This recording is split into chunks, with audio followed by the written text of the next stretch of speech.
WNBA, let's talk about probably the biggest free agent signing, Mr. Paul George. Our guy Dante has been saying for months that he wanted that Clippers duo to be broken up, and they are officially broken up. Of course, we know Kawhi Leonard signed that 4-year extension during the regular season. James Harden just signed a 3-year deal with the Clippers, so he'll be back. Russell Westbrook opted in, but I guess they agreed to search for a trade. They're not expecting him to be back. But Paul George, first of all, I just want to say I'm a Paul George fan. I know it's not a lot of us. I like Paul George. He's a good interview. He's a cool guy. Whenever I run into him at the Clippers games, I actually like his podcast. But he's a funny guy. He now signs with the Philadelphia 76ers. I think it's like a 4-year. I'm looking for it right now. I had it up here. I think it's 4 years, 270 million. 212. 4 years, 212. He will be joining taller Kawhi Leonard, aka Joel Embiid. Tyrese Maxey signed a $204 million extension.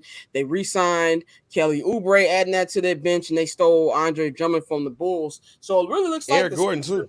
Eric Gordon, even though that nigga ain't made a shot in 5 years. That really feels like Philadelphia is like Daryl Morey is like, we're gonna go for it now. I'm not mad at Daryl Morey. I think you got to go for it. You got to take advantage of this window that you have right now. The Eastern Conference is pretty much all over the place. Outside of Boston, there's not an actual big threat, no matter what Knicks fans want to tell you, and we'll get into them niggas in a minute. But I like the move that Daryl Morey made. I like the Paul George signing. I like bringing on all these other guys. Tyrese Maxey had a great year last year. He was huge in that first round series against the Knicks. I just don't think it changes the landscape that much because of the two niggas. Paul George always gets hurt. Joel Embiid always get hurt. That's why I call him Bigger Kawhi. And even when Paul George is healthy, let's be real, he doesn't do things that move the needle. And I don't feel like this is going to be enough to stop what's going on in Boston. I could even see them niggas, losing to. I'm still not off Milwaukee. I think once Milwaukee gets a full training camp under their belts, that Giannis and Dame will be enough to be able to compete with other teams. So I like the moves. I'm just not scared about them. If I was any other team in the Eastern Conference, it really doesn't move the needle too much for me. Mikey, what you think about these moves that the Sixers have been making, and does it move you? I mean, it moves me for the regular season, but at the end of the day, it's just the LA Clippers East. It's just going to come down to around that spring break time, March, early March, late March, early April, where we're going to get that notification where Joel Embiid is dealing with something. He's probably going to miss the first round or whatever, and Paul George is just going to, like that cat PTSD meme that I always post. That's what's going to happen. He's just going to start getting that PTSD that like, oh shit, this is just like when I was in LA and Kawhi was always out when it mattered. So, I like the fit. I like, an additional, player that can go ahead and create with the ball in his hand, get his bucket at any time. Paul George, one thing that, he was doing pretty well at in LA was his assists. He could definitely distribute the ball too. You got somebody like Maxey who's gonna go out there and he's a gun. He plays hard, but it all rests on Joel Embiid. The same way in LA, it rested on Kawhi Leonard's health. So I just don't know how anybody can say this is a sure thing that they're gonna be an Eastern Conference Finals team or whatnot. I think for the regular season, they're gonna be one of those teams that is consistently putting up wins. But it's only a matter of time till we get that Woj alert that somebody is hurt on that team, and unfortunately, it happens to be their best player, Joel Embiid. Joe, man, you got any thoughts on these Sixer moves? No. Paul George, the nigga who said like, oh man, you woke up the bully. I'm like, nigga, you like 50 years old now. We've never seen the bully. Only thing that people give him credit for, like they call him playoff P. Like, what have you done to deserve any of the titles or the reverence or the fear in your opponents? Nothing. And so when I see stuff like that, I'm like, here we go. One injury-prone nigga joining another injury-prone nigga for another disappointing season. It's just trash. None of them move me. I think nothing will come of it. I don't think that they'll win any real series. If they lost in the first round, I wouldn't be shocked. It's just, I'm ready for him to retire. This is trash. I don't want to see you anymore. You're underwhelming as a player. Whatever. Be a full-time podcaster, nigga. Oh, yeah, give it up. Dante, you've been calling for this move for months. For months. I even think you brought up the team name, if I'm not mistaken. What do you Yeah. feel about this move with Paul George going to Philly? I like the move. I mean, I did see the meme where they lined them niggas up and it was like doubtful, questionable, probable. So I mean, the reality is like health is really the only thing that we got to really hold our breath on, and like, we've never seen them consistently be healthy. So I can understand why everybody's nervous about that or just already writing it off, because when the only consistent thing about you is getting hurt, like it's kind of tough.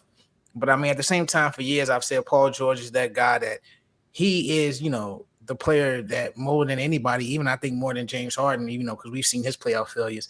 Paul George is that one guy that we wanted to see get over the mountaintop. I think there's not as much bad blood toward Paul as it is toward other players who usually get in that range. And so for him to go over to Philly, yeah, it's a lot like the Clippers where you depending on another player who gets hurt a lot.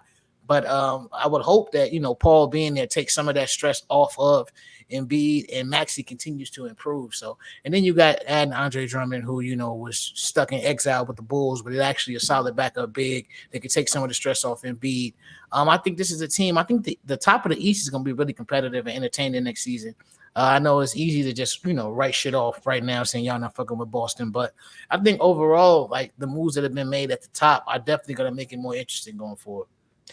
Shout out Denali Gordon in the chat, man. He's been real active in the chat. He said he's a new subscriber. Shout out to you. He said, come on, Flows. Paul George is my boy. He would have won a title if Kawhi wasn't injured. I don't know if they would have won a title, but I do think they would have beat the Suns in the 2021 Western Conference Finals if Kawhi wasn't hurt.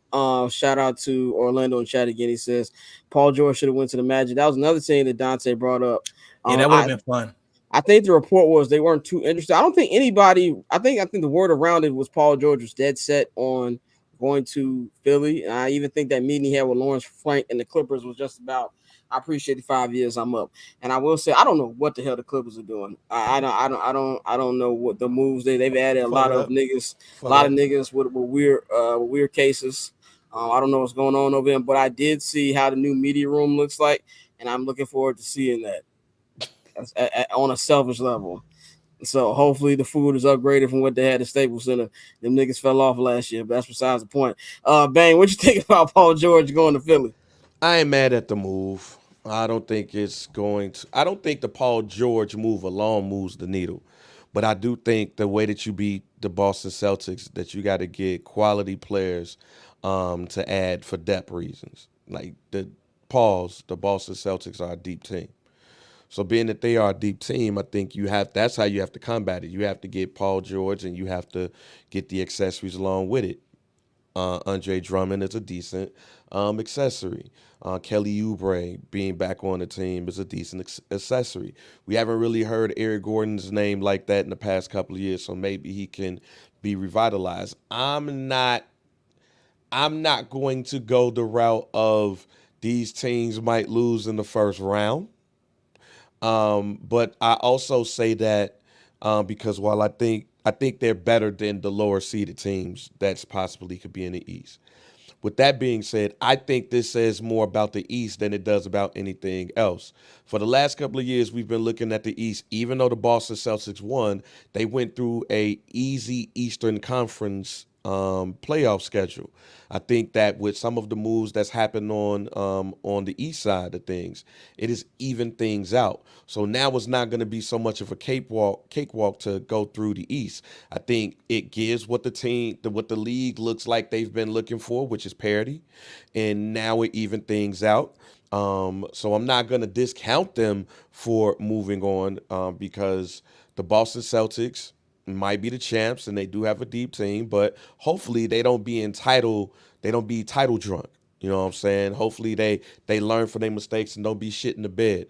But it does make the East a bit even. So I'm actually excited for this season because I see competition on both sides of the conferences. That paper on this player haters old news, money on the other line, so I'm not gonna hold you. Money on the other line, so I'm not gonna